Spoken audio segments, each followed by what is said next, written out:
Hello to those of you who are just joining us, and welcome to this masterclass session from Country Navigator. As people arrive, I'd just like to introduce myself and Country Navigator as we settle in to this session. Country Navigator is the #1 platform for cultural intelligence and inclusion training. And if you don't know anything about us, let me tell you, we give individuals, teams, and organizations the awareness, the knowledge, and skills to leverage the benefits of culture and build truly inclusive global workplaces. Our digital assessment tools and learning pathways will help you to navigate culture more effectively and more productively. We give individuals, teams, and organizations the awareness, the knowledge, and the skills, most importantly, I think, to leverage the benefits of culture and build truly inclusive global workplaces. Our digital assessment tools and learning pathways can help you navigate culture more effectively and more productively. Now, today, our masterclass is called Reading Between the Lines. Language is a poor tool for the job of communication. We always assume that others understand us in the way we want them to understand us, especially those of you who are married. But in cross-cultural contexts, communication often fails. This masterclass and the learning path around it will examine how communication works, and it will help you, our learners today, develop effective global communication skills. Here's what we're aiming to achieve today in this short time we have together. We'd like to build ideas and techniques to make you a better communicator.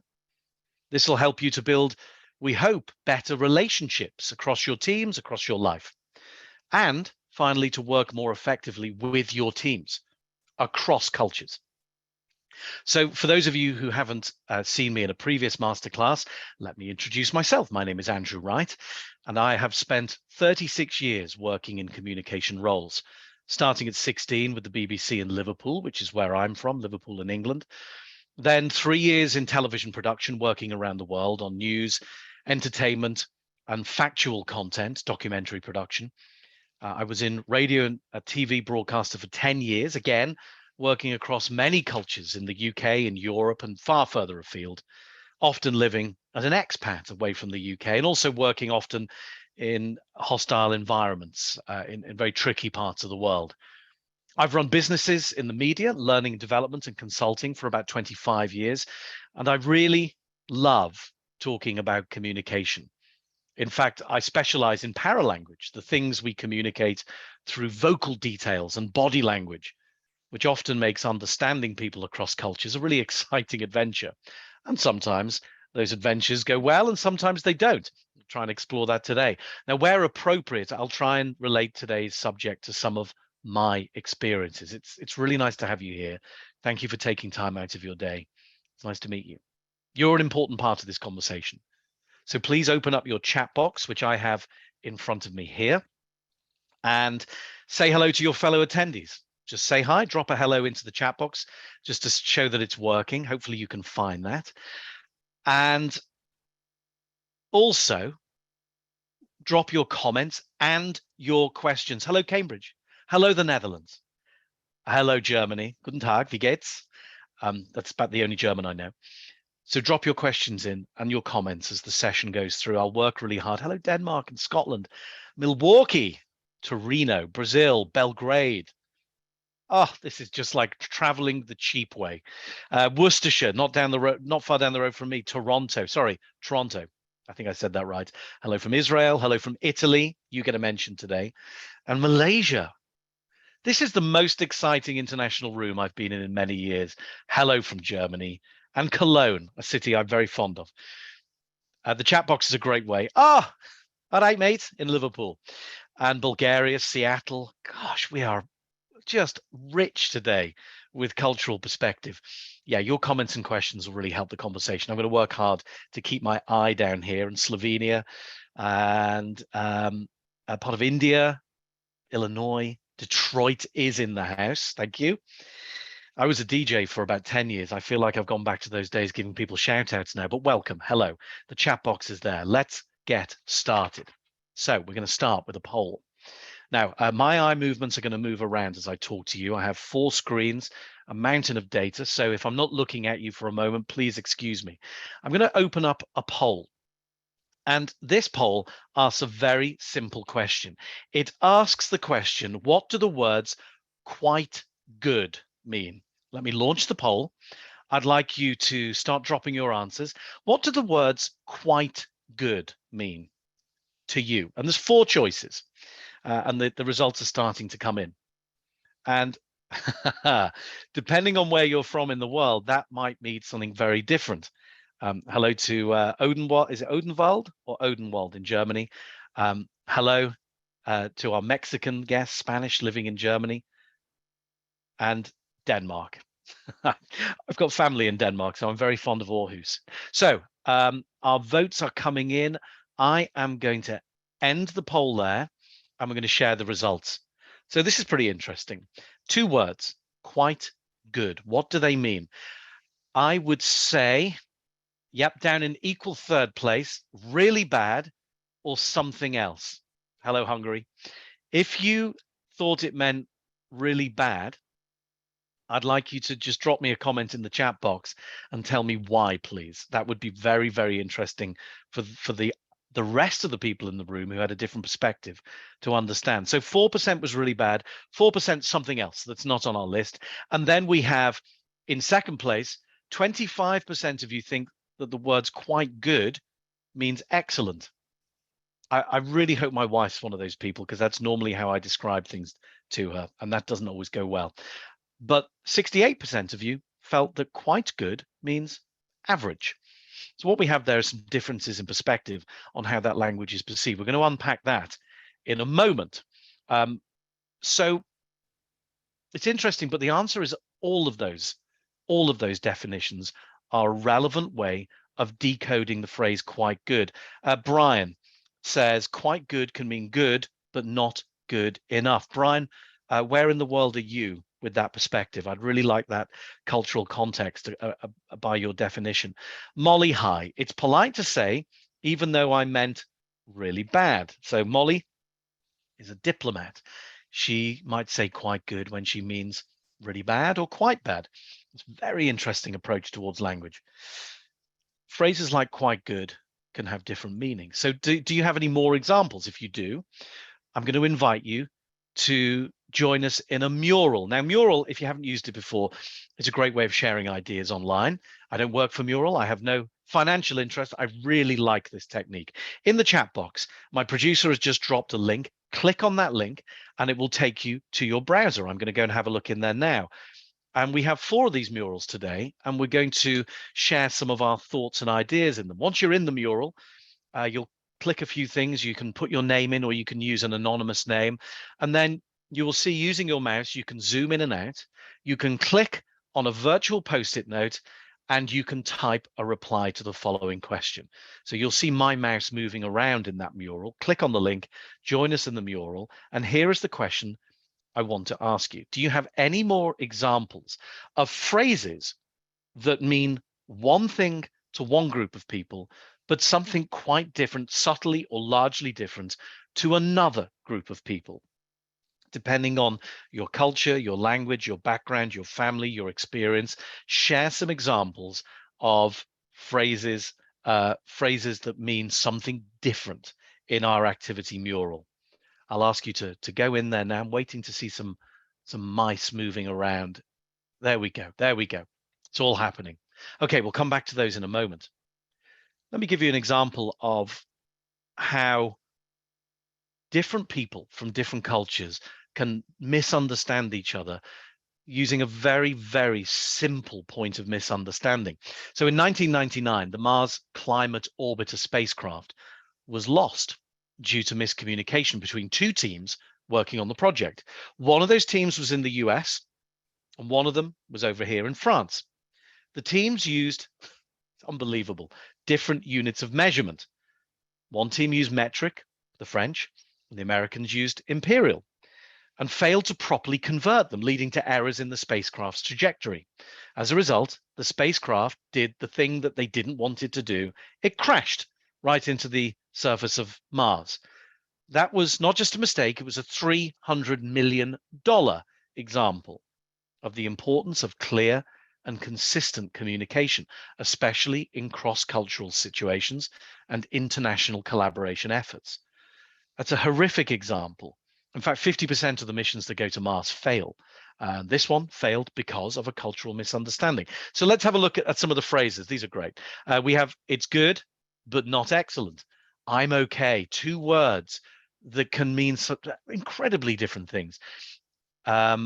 Every compliment that you deliver where a but follows, where you have that clausal piece of language. Darling, you look great, but, and there's the end of your marriage. Yeah, no means no. No, yeah means yes. That's from the US. That's a new one on me. I really like that. Interesting for UK people and the rest of the world. Interesting. That's interesting. Darling, I'm going to go and empty the dustbins. That's very interesting, darling. You can see most of my examples come from my marriage. It depends on the tone you use when you speak. That's a very good point. Nodding the head can mean yes and no, depending on the culture. Yeah, there's a certain district of India where the head shake can mean all sorts of very, very different things and is often misinterpreted. Have you thought about, that's a very good way of saying, I think you're wrong. Here's what I think. In Bulgaria, I've learned shaking your head means yes and not no. That's fascinating. I'm fine, thanks. Delivered like that. How are you? I'm fine, thanks. Very, very different meanings. And that again is down to that difference in tone of voice. Are you hungry? Means I'm hungry, get me some food. It does in my sitting room. I am perfect. Wow, I am perfect. There's a really strong example. Whoever wrote I am perfect, try and add a little bit more detail to that. Maybe your geographical context. Where are you? Just add to that point. That's a really interesting one. I will think about it. I will think about it. I've heard in so many pitch meetings with clients as part of my business, and that doesn't always go the way you want it to. I can be perceived as exciting. An exclamation mark, sorry, can be perceived as exciting or perceived as demanding or yelling. Yeah, you don't just have to put things into caps in a text message for it to be seen as yelling. An exclamation point at the end of a sentence can be perceived very, very differently. Why have you done it? As a request for information or a criticism. I will do it as soon as possible can mean I will do it when I can. It's not bad. It's one of my favorites. That's very British. What do you think of my supper tonight? Yeah, it's not bad. That means it's bad in all the households I've lived in. So we can see from this brilliant mural, which you can go back and look at hopefully any time, or keep the mural open in your browser. Go back and reference this at the end of our conversation when we'll have a bit more perspective on why these things mean so many different outcomes. One more. We'll talk about it later. We'll talk about it later. Really means no. That's lovely. So last week, I actually asked my wife, I told you there was a lot of my wife stories here, if she was all right. I said, are you all right? She didn't seem quite all right.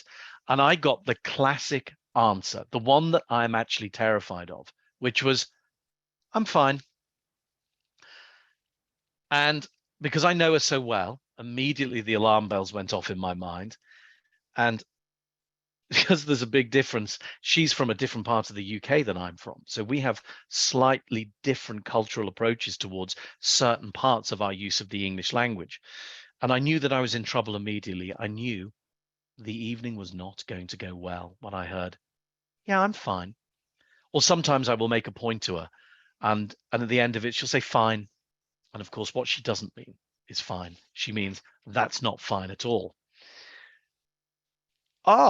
You want me to tell the story of the space program again, Molly? Very quickly. You have two teams, one French, one American.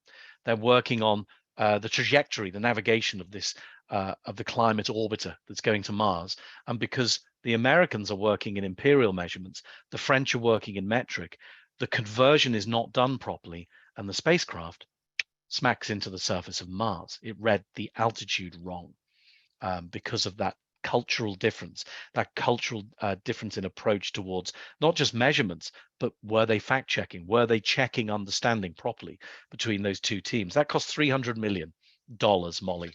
Happy to reiterate that story. It's an expensive example, but not everything has to be about cost. I think there's an emotional cost when we misunderstand each other. So thank you for completing that mural, and please continue to fill it in. We have 3 more to contribute to in this session. Now, when we think about it, the process of communicating a message seems quite straightforward. I will say it, you will listen, and surely you will understand. I'm speaking clearly, I'm not speaking fast. Of course, you will understand everything I say. This is a mistake. It's often a mistake. We're often left confused, misunderstood, or even in disagreement over a miscommunication. Even when we're in the same room, when we're speaking the same language, human communication is so much more complex than most of us even imagine day to day. We just take it for granted. Luckily, most of the issues that come with communication can be prevented if we learn to understand exactly what happens when we communicate. So I'm just going to look over here and I'm going to share with you a quick graphic. You'll notice we don't like to use slides in these sessions, which I really like. It means that we see a little bit more of each other. There we go. There's my share screen button, and this is what I want to share. So hitting the share button now. Could I get a thumbs up from the producer that everyone can see this on screen, please? We have a very simple graphic here. Thank you, producer. And here's a person talking, and there's a person listening between the left and the right. Now, normally we think, well, we talk and we hear it, and that person will understand or they won't understand. What we're actually passing through is 2 really important filters before you really understand or perceive what's being said. One of them is the context within which something is being said. The information that surrounds that one piece of data, that's called context. And the second one is the cultural filter. And the cultural filter is what we're really focusing on today at the heart of our conversation. In different parts of the world, different phrases can be perceived as different things. Our mural proves that, and a couple of stories we've heard already prove that. So these are the filters that your message will go through before this person is conscious of what it is, the context that surrounds it, and the culture that that message comes from, as well as the culture that you're living in.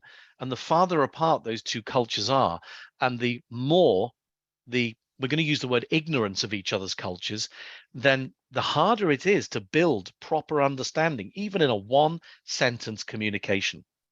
Right, Aria, you want to see the mural. Producer, in fact, if you just scroll up the text box, you will see a URL. If you click on that, it will take you to the mural.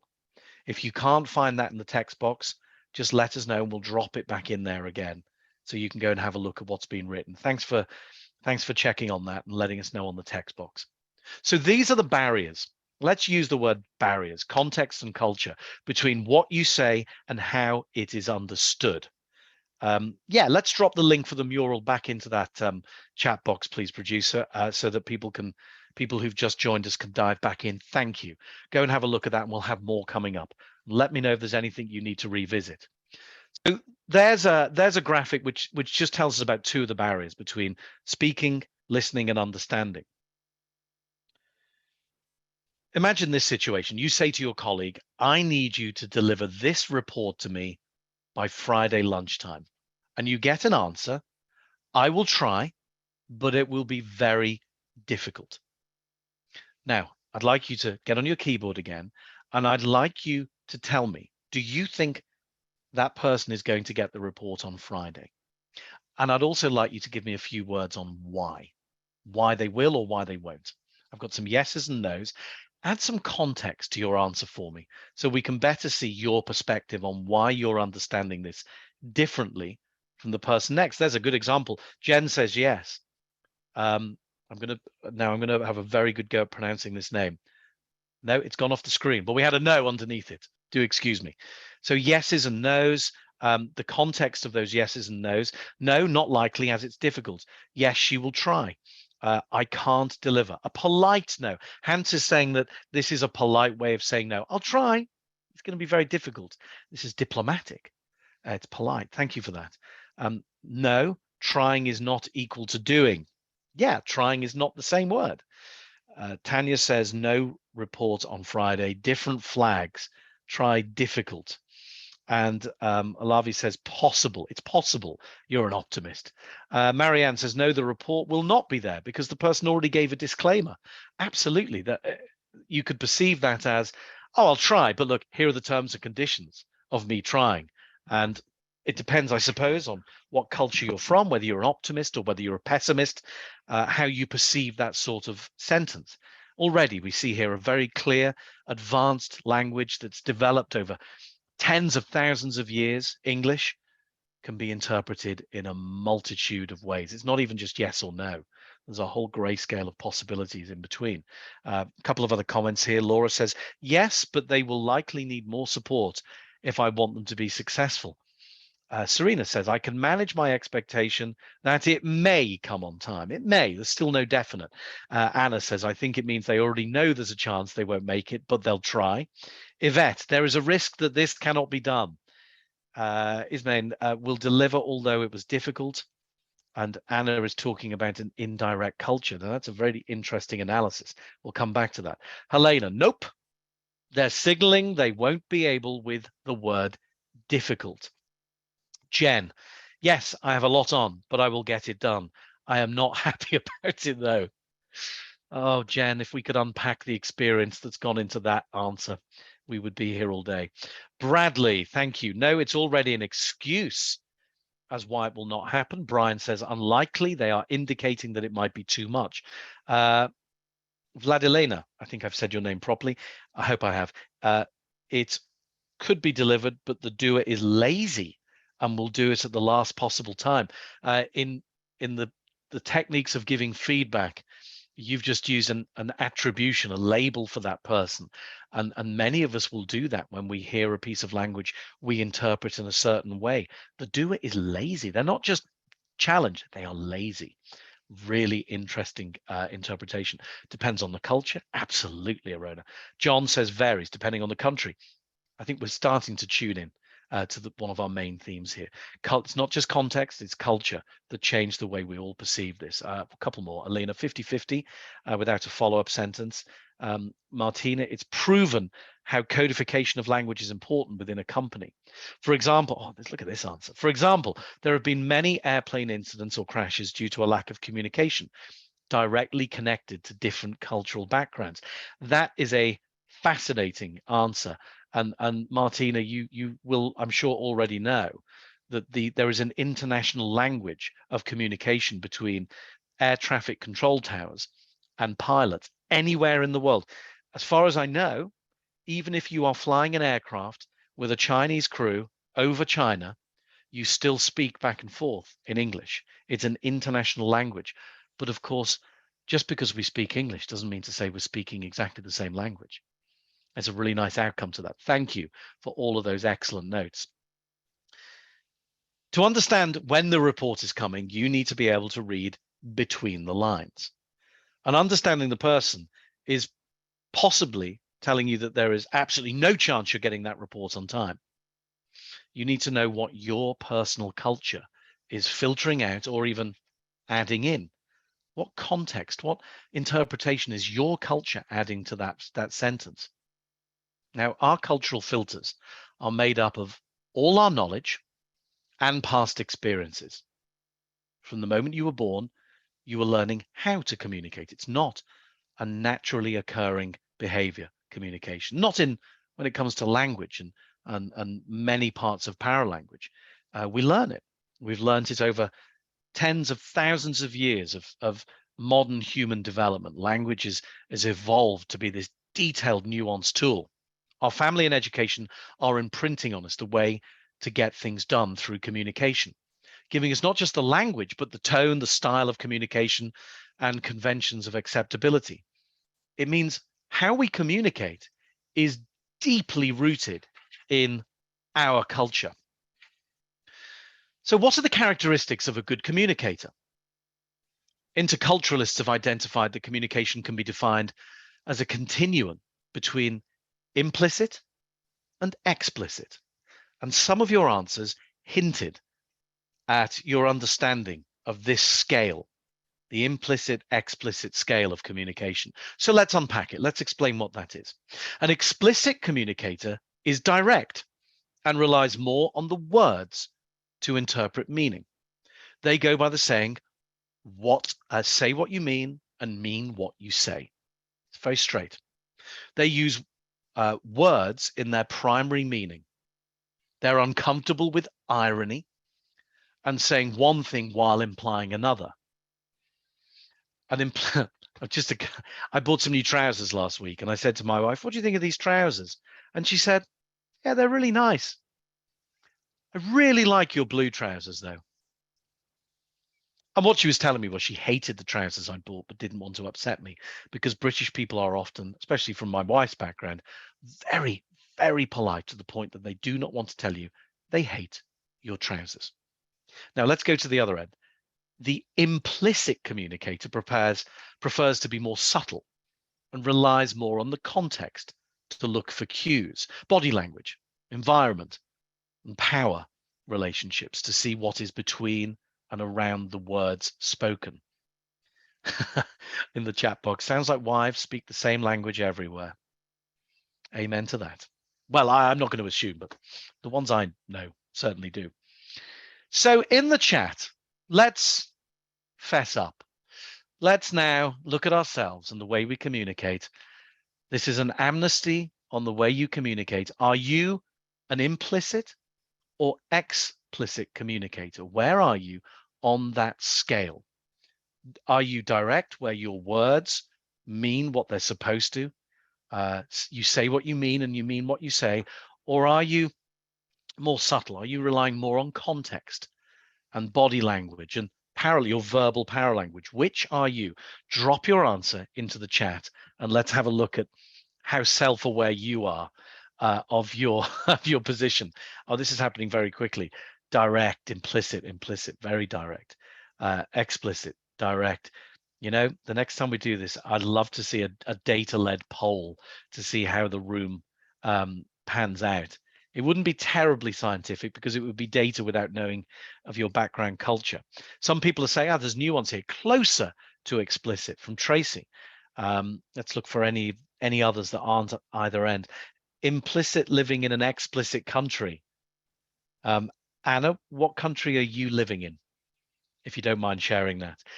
Amy says explicit. Victor, hi, Victor, you're implicit. Are there any more subtle ones? Yeah, I think it depends on what the message is. That's an interesting answer, John. If you'd like to drop a bit more context in the chat box, I'd like to hear the second sentence in that answer. Aria, can depend on situations. So you are maybe quite situational in your approach. Sometimes you might be explicit, sometimes you might be implicit. This is a great sign that you are a flexible communicator. You're someone who can flex your style in different situations. That's really impressive. Naturally implicit, but try to be more explicit. Alice, let me throw an idea in here. There is no such thing as being naturally implicit, of course. You're implicit because that's the environment in which you've learned your communication. That's the culture that has taught you. So it's not natural, it's learned. And actually, as one of the answers back here from John said, I think it depends on the message, and Aria said can depend. We can, of course, learn to change our style depending on the situation you're in. Often I work with people in Germany a lot, and the Netherlands and Northern European communication cultures. And in those conversations, I will par down my approach towards a coaching session or a consulting session. I will be more concise. I will be more to the point. I will be far more direct in the things I say.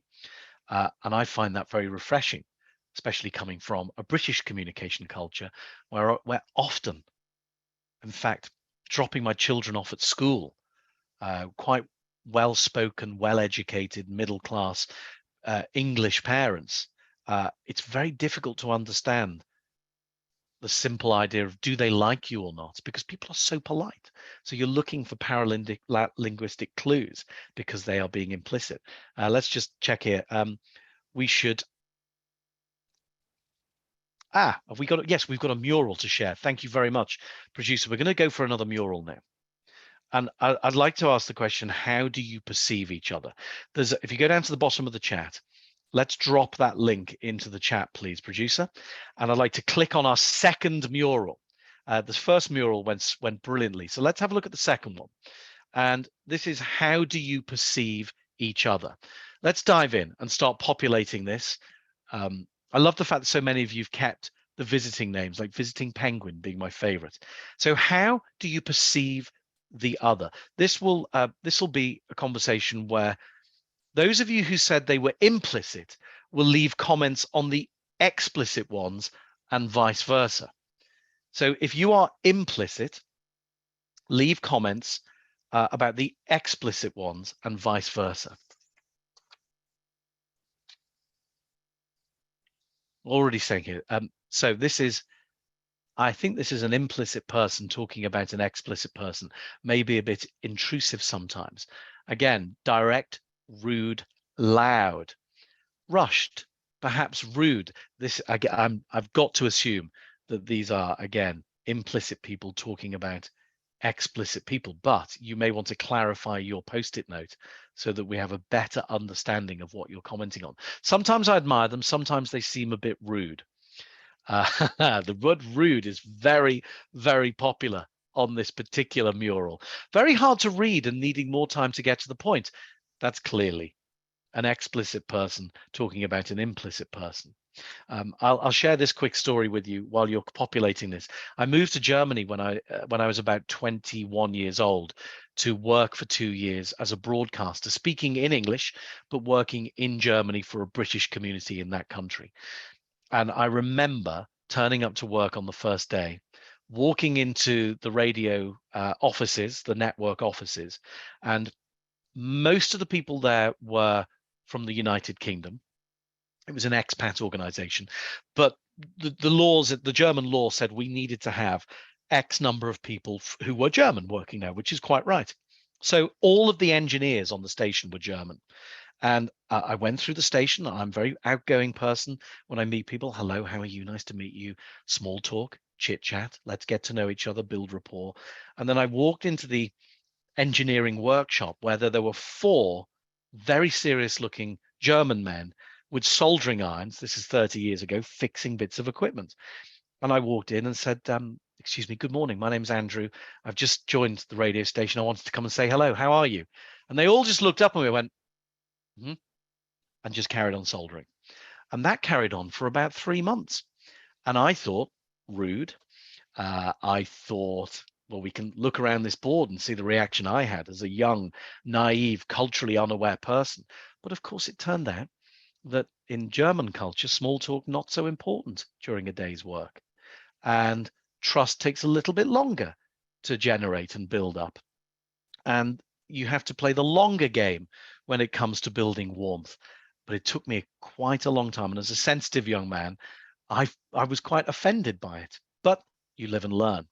So this is a great mural, sharing your comments with each other. Let's have a couple more. Unclear, foggy, not concrete. I fear not getting the message. Many irrelevant details. Sometimes you get impatient. And here's where we're talking about implicit communicators, also known as high context communicators, because they will often surround their words with lots of context. Think of the actor Hugh Grant. In just about any film he's ever been in, apart from The Gentleman, which was a very different role, 4 Weddings and a Funeral, Notting Hill, and a lot of the films that are written or directed by Richard Curtis, they will be full of characters who communicate implicitly rather than explicitly. And in fact, there was a film called About Time that Richard Curtis wrote, and he often drops one explicit character into the storyline because so that person can be rude and direct, and they're often very funny. And Tom Hollander was the rude, direct character in about time. If you get a chance to watch it, look out for him. And that's been written very cleverly. In a world of implicit people, there's an explicit man playing this very rude screenwriter. It's very funny, but a really nice observation within a piece of popular culture of this phenomenon. So thank you for your time and effort on that mural. We're going to look at a video which I'm just going to share with you. Molly says, you've got to be a Brit in order to really understand those films. Yes, but of course the film Love Actually is more popular in the United States than it is in the United Kingdom. So there's a conversation. But yeah, there's a lot of nuances in the way we communicate with each other in a British film. That being British obviously helps. There are little in jokes, little in cultural references that your expertise can help. That's a really great comment, Molly. So I'm going to share my screen with you. So let me just do that, and let me bring up this video, and I should be sharing sound.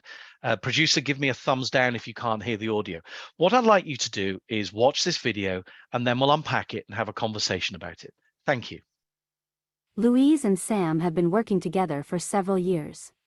And although Sam is the manager of the research and development team, Louise and she have a great working relationship. They are really good at bouncing ideas off each other and are collectively responsible for some seriously important innovations that have come to market in the past 12 months. Their success is largely the cause of their most recent problem. Sam successfully made a case to increase the team, but Chris just isn't working out. Chris is new to the organization but has a great reputation from their previous company. Unfortunately, Chris is sulking. In one-to-ones, they complain that both Sam and Louise keep interrupting them or talking over them. They never get the chance to add their thoughts to the conversation. Sam asks them if they feel that their English isn't strong enough, but Chris rejects that outright. It may be a second language, but they've been working in English for 15 years. Sam is a good manager and wants to help Chris fit in. She asks Louise if she's noticed anything.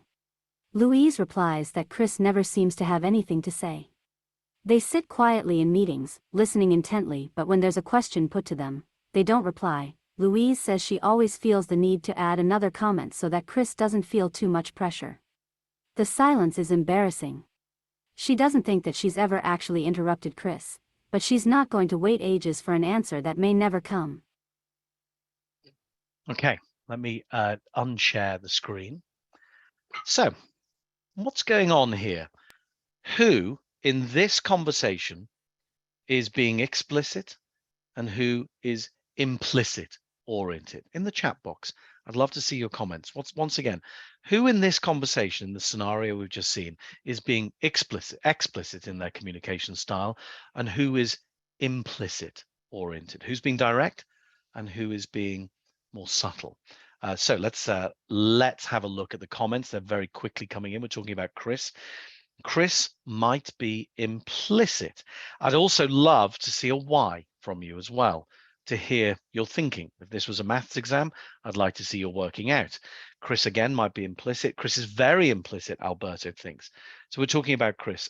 Here's one from Rebecca. Thank you. Louise is explicit and Chris is implicit. Laura, Louise, explicit and probably more extroverted, and Chris is more implicit and probably introverted. So yeah, we've added the introvert extrovert scale to this, which is a useful extra piece of analysis. Let's look for, okay, Chris implicit, Louise explicit. We seem to all be going down the same line here. And I made a couple of notes here.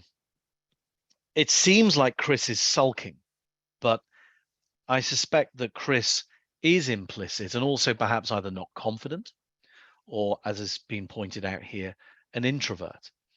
He may be overwhelmed by the communication culture in the room. There was one note about Sam and Louise which we haven't picked up on, and it's a theme we're about to explore. And it was the word interrupting. Sam and Louise are often interrupting Chris.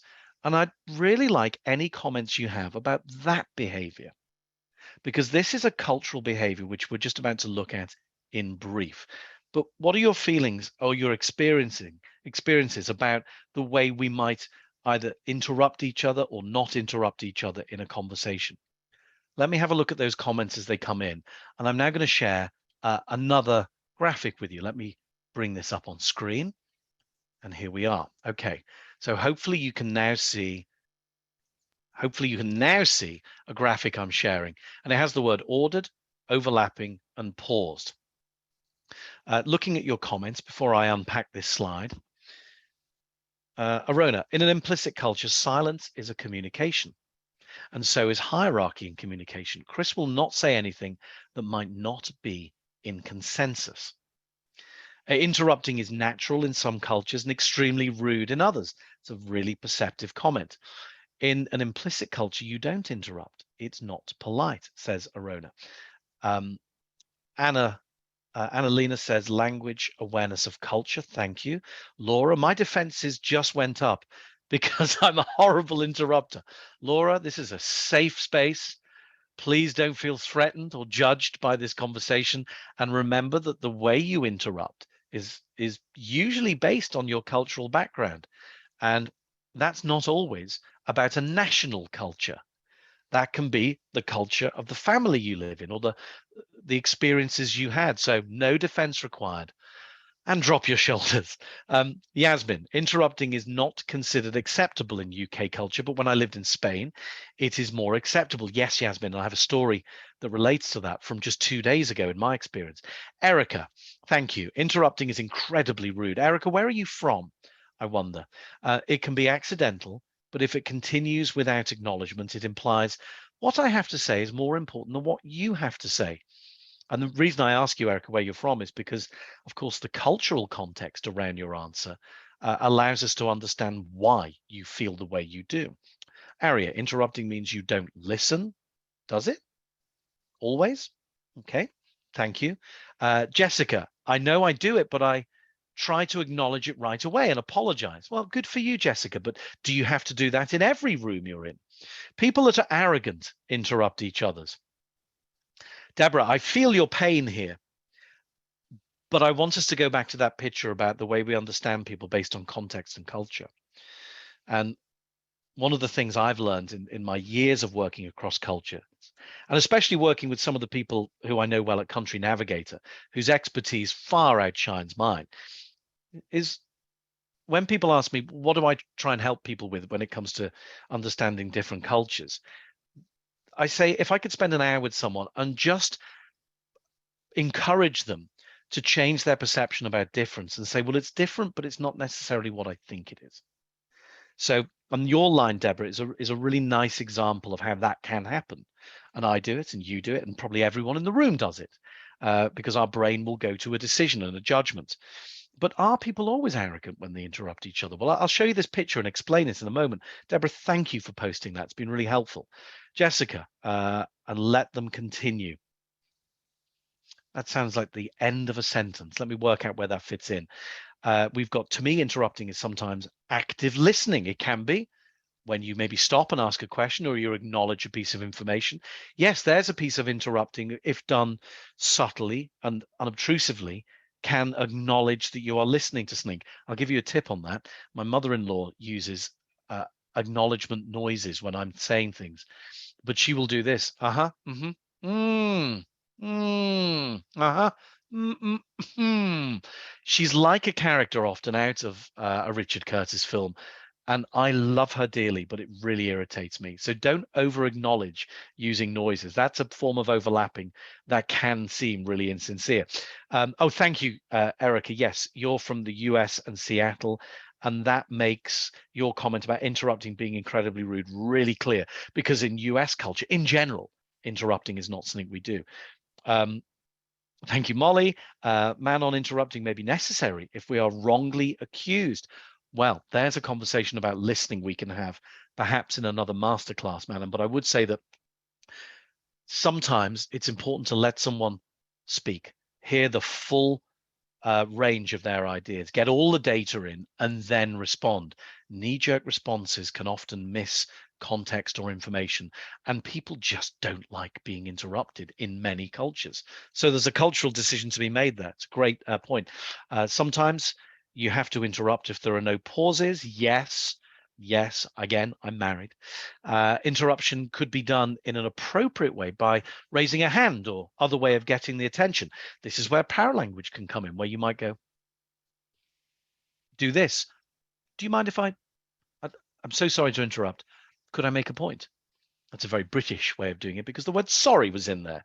And saying sorry is a British tradition that we're sticking with. Let me just unpack this because the comments are wonderful, but I must explain this.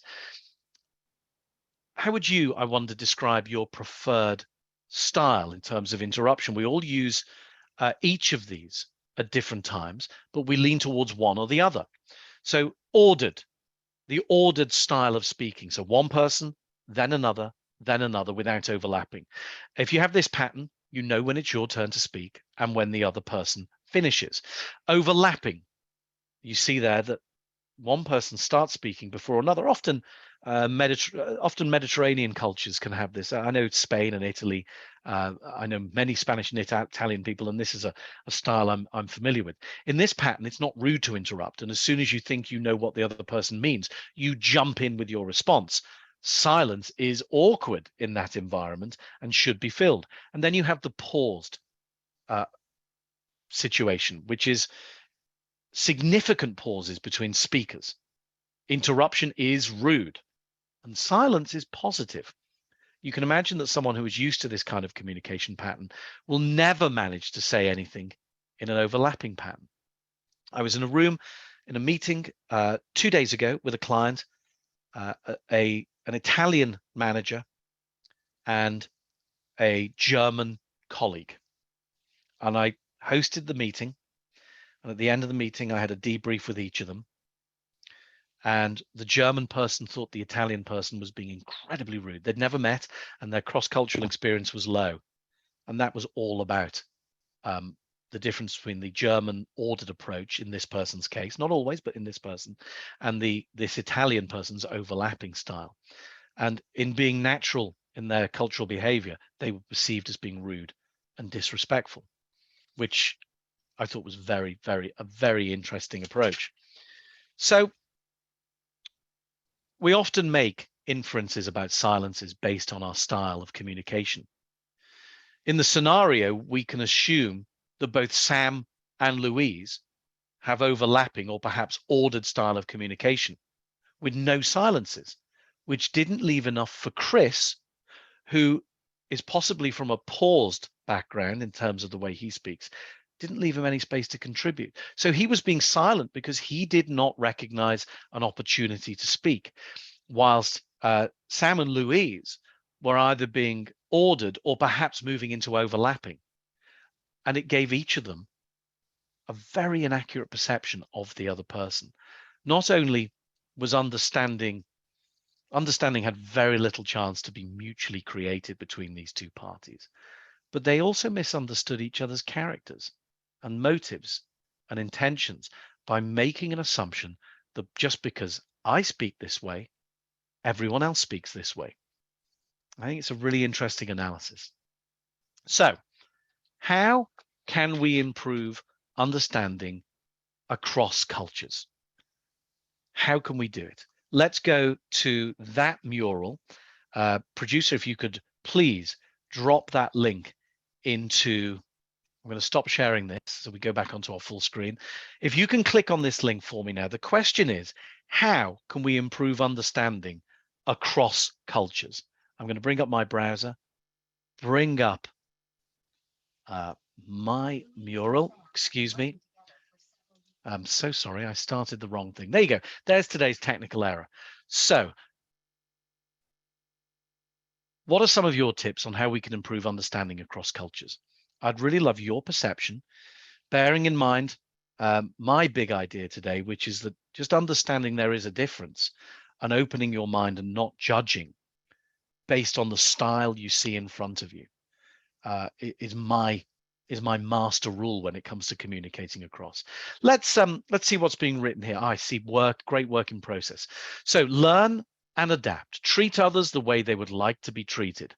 Visiting Panda, I love the way that you move that Post-it note into just the right position. You're a person of neatness, I can tell. Watch and learn. I think watch and learn is such a great 3-word rule.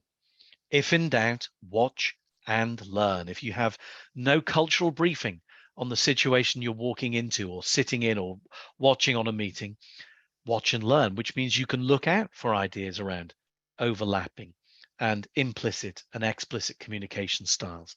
We can also, when you're dealing with implicit people, start focusing on their tone of voice and their body language. What is that telling you? And if you're uncertain, watch and learn some more. If you're unsure of the meaning, ask. So what else have we got? Being curious about your experience. Ask when in doubt. Thank you. That's a great comment there. I'm not sure who wrote that, but that's a superb insight. Open-mindedness is essential. Again, these are basic foundational rules when it comes to building understanding across a cultural divide, even a small cultural gap.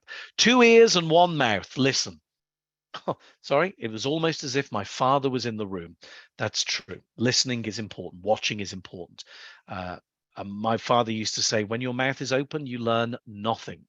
When your ears are open, you might learn something.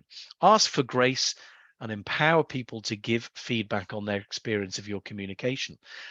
Do you know what I really like about that is it addresses the fact that we often assume that because we have spoken in a really clear, well-planned way that everyone in the room will understand us.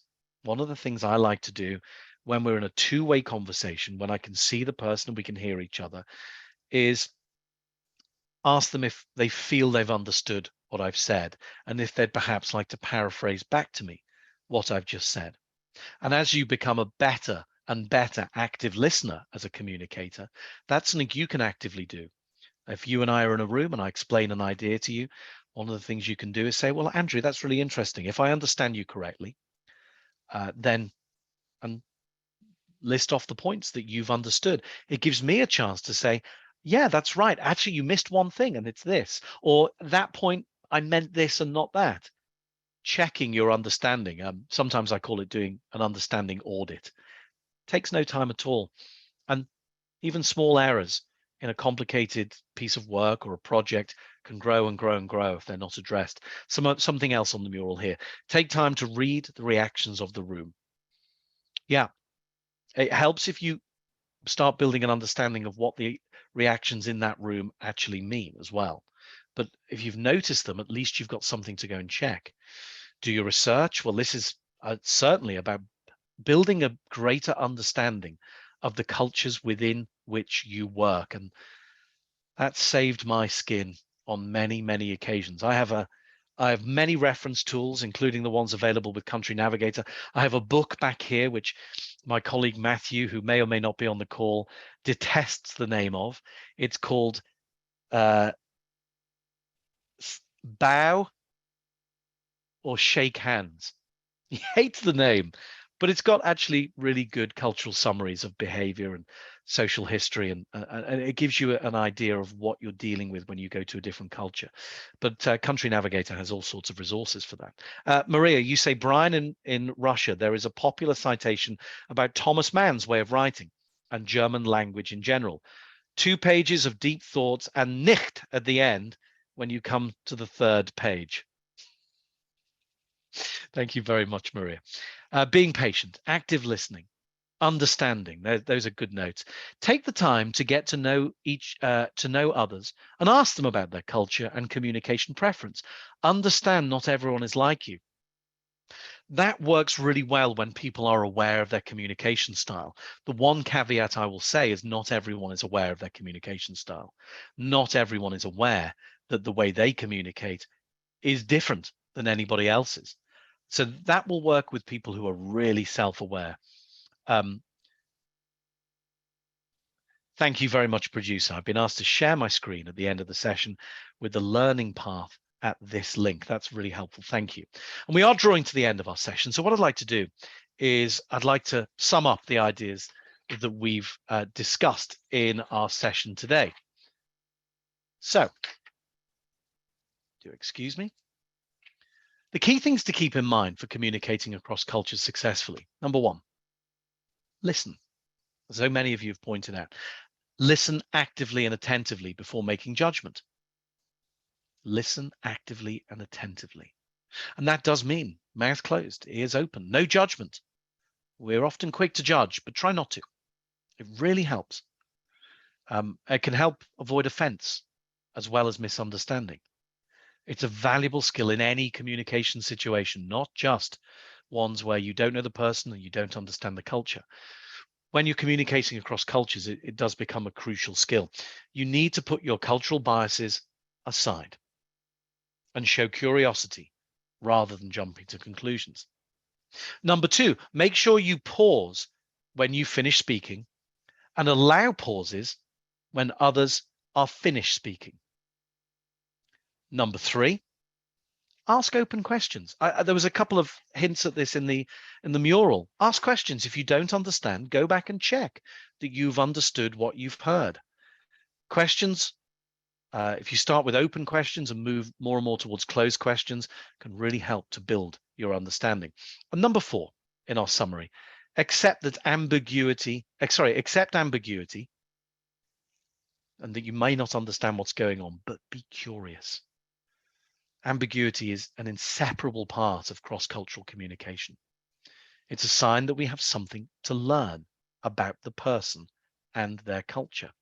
When we look at the bad things going on in the world right now, and we look at the behavior of certain cultures, wherever that is in the world, do we jump to conclusions, or do we try and understand more why things are happening, why certain behaviors are taking place? What is the motivation behind some of the things people say? It's a tricky world. And recognizing that ambiguity is an opportunity to learn is a very healthy approach towards cross-cultural communications. That's why we need to learn how to avoid assigning meaning or judgment too soon, but rather to accept the situation takes time and patience. So I'm just going to share with you this link, which is, as we draw our session to a close, tells us more about the learning path. I'm going to show you this in my browser. Excuse me one moment while I do that. And you can click on this link as well. Sharing the screen now. You can click on this link as well. And I'd like you to have a look at where your learning path can take you around this session. John, I referenced a book earlier which you'd recommend. I missed the name. What book? Oh, Kiss, Bow, or Shake Hands. Matthew must be shaking his head right now. He really doesn't like the title, but it's one of many good cultural guides available. It's quite expensive, so I apologize for the price of it. It's out of print now, but any cultural reference you can find, anything that gives you a briefing on the country you're going to, from a credible source has to be useful. Deborah says it's more difficult in virtual meetings. Yes, it is, and there are techniques around working effectively across cameras. I would say having people's cameras on is a very good start, but maybe that's a different conversation as time runs out. Kiss, bow, or shake hands. There it is, confirmed in the chat. I want to thank you all for being here today. There'll be a link to feedback on this session, which is really helpful to us. And look out for more masterclasses in the months ahead. We run one a month, and we'll be announcing the title of the next one soon. I would like to thank you for your interaction, for your comments today, for making this a really interesting conversation that included you in a massive way. So thank you for joining us today on our Country Navigator Masterclass on reading between the lines.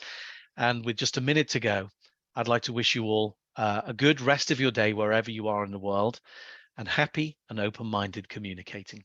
Thank you very much for joining us. We'll see you soon. Bye-bye.